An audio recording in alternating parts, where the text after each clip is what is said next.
2026 India முழுவதும் நிறைய reverse pier seller meet நடக்க இருக்குது. ஸோ அப்படி நாம் பையரை பார்க்க போகும்போது இந்த வீடியோவில் சொல்லப்பட்ட முக்கியமான பாயிண்ட்ஸ் எல்லாம் வந்து நீங்கள் ஃபாலோ பண்ணிங்கன்னா பையரை கன்வின்ஸ் பண்ணி ஆர்டர் எடுக்கிறதுக்கான வாய்ப்பு மிக மிக அதிகமாக இருக்கும். ஸோ அதை பற்றி நாம் ஒன்று ஒன்றா பார்க்கலாம். ஃபஸ்ட்டு தரம். கம்பெனிக்கு ஐஎஸ்ஓ இருந்தாலும் சரி, இல்லை ப்ராடக்ட்டுக்கு ஏதாவது ஒரு சர்டிஃபிகேட் இருந்தாலும் சரி, அதாவது குவாலிட்டி சர்டிஃபிகேட், எஃப்டிஏ, ஆர்கானிக், அல்லது ஈவன் எஸ்ஜிஎஸ் சர்டிஃபிகேட் இருந்தாலும் சரி. ஸோ அந்த மாதிரி சர்டிஃபிகேட்டை நம்ம பையர்கிட்ட காமிச்சோம் அப்படின்னா நாம் பாதி கிணறு தாண்டின மாதிரி. ஏன்னா எல்லா பையர்ஸும் எதிர்பார்க்குறது என்னென்னா தரம் தான். ஸோ தரம் இல்லை அப்படின்னா ஆர்டர் கிடையாது. ஸோ அதனால் தரத்திலே வந்து நாம் ஃபஸ்ட்டு க்ளீன் போல்ட் ஆக்கிடணும். ரெண்டாவது பார்த்தீங்க அப்படின்னா ப்ரைஸ். ஒன்று ப்ரைஸ் அதிகமாக இருந்தது அப்படின்ட்டு பையர் நம்மகிட்ட சொல்லுவார். இல்லை நாம் மற்ற காம்படிட்டர்ஸோட, அதாவது சைனா மாதிரி கண்ட்ரிஸோட நான் வந்து பெட்டர் ப்ரைஸ் கொடுக்கேன்னு நாம் சொல்லலாம். ஸோ நாம் சொன்னோம் அப்படின்னா அது நமக்கு ஒரு வேலிட் பாயிண்ட். சைனாவோட நான் ரேட்டு கம்மியாக தரேன் அப்படிங்கிற மாதிரி சொல்லலாம். இல்லை பையர் சொன்னாருன்னு வைங்க, அதை எப்படி நம்ம டேக்கிள் பண்ணுறது அப்படின்னா 2 பாயிண்ட் இருக்குது. ஒன்று குவாலிட்டி வச்சு நாம் திருப்பியும் பேசலாம். சைனா குவாலிட்டியோட இன்னொரு வந்து குவாலிட்டி நல்லாயிருக்கும், பாருங்கள் இந்த சர்டிஃபிகேட் வச்சுருக்கேன் அப்படிங்கிற மாதிரி பையரை வந்து கன்வின்ஸ் பண்ணலாம்.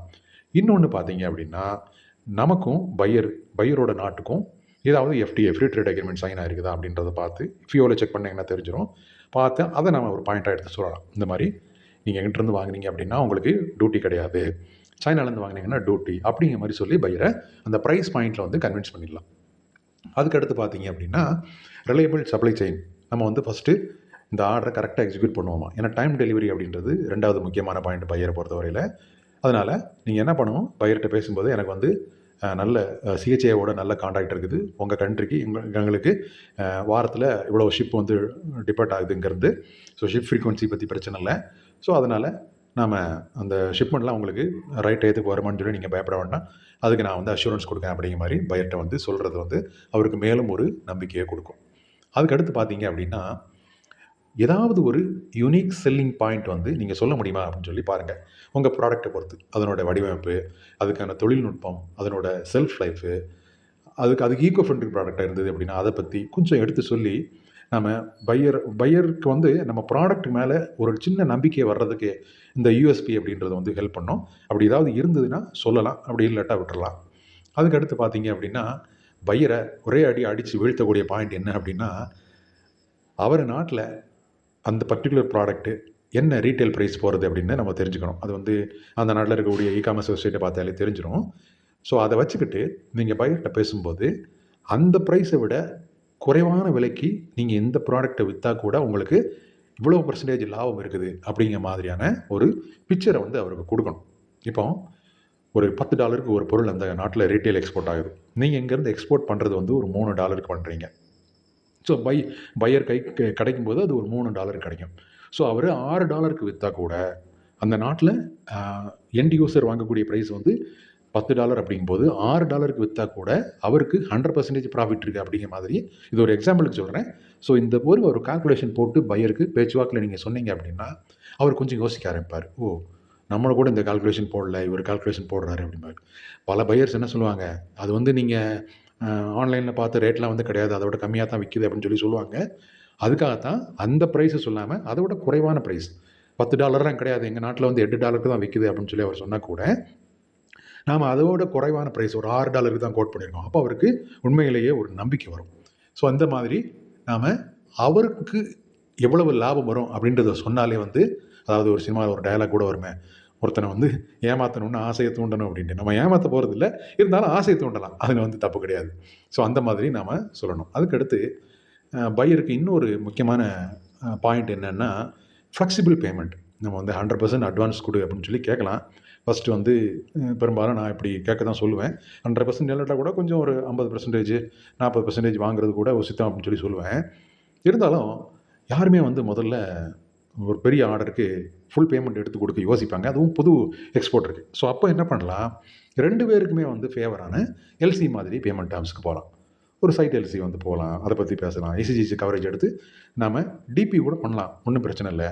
ஸோ அந்த மாதிரி பேமெண்ட் டேர்ம்ஸ்க்கு நம்ம போனோம் அப்படின்னா அது வந்து பையரை வந்து இன்னும் கொஞ்சம் யோசிக்க வைக்கும். ஸோ இவர் எடுத்தோடனே எனக்கு எவ்வளோ அட்வான்ஸ் கொடுத்தா தான் நான் பண்ணுவேன்னு சொல்லாமல் ஃப்ளெக்சிபிளான ஒரு பேமெண்ட் டேர்முக்கு வந்து வராரு. இது வந்து 2 பேருக்குமே வந்து சேஃப் எல்சின்னா.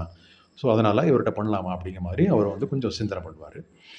அதுக்கு அடுத்து பார்த்தீங்க அப்படின்னா, மார்க்கெட்டிங் சப்போர்ட். இது எல்லாராலயும் பண்ண முடியாது. ஆனா, இத பண்றதுக்கான வாய்ப்பு உங்க ப்ராடக்ட்க்கு இருக்கான்னு பாருங்க. இப்போ உங்கட்டருந்து பொமோகிரானேட் வாங்குறாருன்னு வைங்க. ஸோ, அந்த பொமோகிரானேட்ட பத்தி நீங்க ஒரு வீடியோ கிரியேட் பண்ணலாம். சும்மா இன்னைக்கு ஏஐ இருக்குது. அதில வந்து நீங்க போட்டீங்கனாலே ரொம்ப அருமையா ஒரு 1 நிமிஷத்துக்குள்ள ஒரு வீடியோ வந்து அ இன்னைக்கு இருக்கக்கூடிய அந்த ஏஐ டூல வச்சு ரொம்ப அழகா ஒரு சின்ன வீடியோ வந்து கிரியேட் பண்ணிடலாம். பேக்கிரவுண்ட் வாய்ஸ் கூட கொடுக்க வேண்டியதில்ல. இங்கிலீஷ்ல குடுக்கலாம். இல்ல அவர்ட்ட கேட்டு இல்ல கூகுள் டிரான்ஸ்லேட்ட யூஸ் பண்ணி அவங்க நாட்டு மொழியில இப்போ ஜெர்மன்னா, ஜெர்மன் மொழியில வந்து அந்த பொமோகிரானேட்டோட ஸ்பெஷாலிட்டி என்ன? அ அதில அதனோட குவாலிட்டி எப்படி இருக்குது? அதனோட கல்டிவேஷன் எப்படி ஆர்கானிக்கா என்ன?